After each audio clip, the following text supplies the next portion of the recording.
గురుగారు, కుంభమేళాకి వెళ్ళి పుణ్యస్నానాలు ఆచరించలేరు, మేము వెళ్ళలేకపోతున్నామే, మాకు ఆ పుణ్యస్నానం లభించేలాగా ఏదైనా ప్రత్యామ్నాయం ఉందా?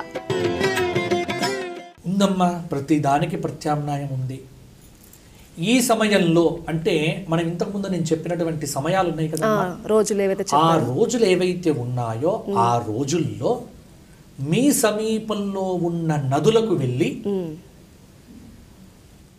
కుంభమేళాలో చెప్తున్నటువంటి సంకల్పాన్ని చెప్పుకొని, ఒకవేళ మాకు సంకల్పం రాదు, ఏమీ రాదు మాకు అనుకున్నటువంటి వారు, నేను కుంభమేళా స్నానం చేస్తున్నాను అని గంగే చ యమునే చైవ గోదావరి సరస్వతి నర్మదే సింధు కావేరి జలేస్మిన్ సన్నిధిం కురు అని చెప్పుకొని మంత్రమయ భావన చేస్తూ మీ సమీపంలో ఉన్న నదీ స్నానము చేసినా పుణ్య ఫలితమే, కుంభమేళా ఫలితం వస్తుంది.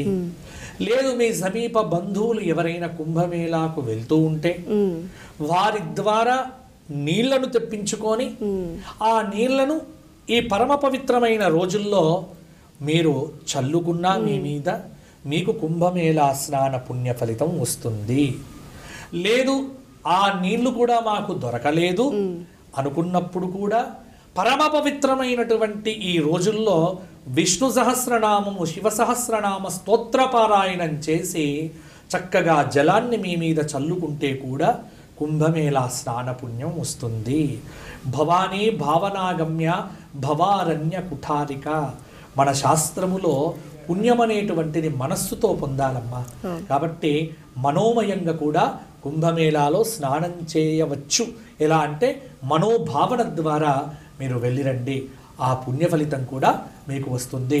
భాగవత పురాణంలో చెప్పినట్టుగా మనస్సుతో అహం కాశీం గమిష్యామి, నేను కాశీకి వెళ్ళి వస్తాను అంటేనే కాశీ పుణ్య ఫలితం వస్తుంది. అలాగే కుంభమేళాకు వెళ్ళలేనటువంటి వారు నేను కుంభమేళాకు వెళ్తాను అని మనస్సుతో సంకల్పం చేసిన కుంభమేళా పుణ్య ఫలితం మీకు వస్తుంది. కాబట్టి దిగులు పడకండి, భావనతో పుణ్యభావన చెయ్యండి. అలాగే విష్ణు శివ సహస్రనామ స్తోత్ర పారాయణములను చెయ్యండి. కుంభమేళాలో స్నానం చేసిన పుణ్య ఫలితాన్ని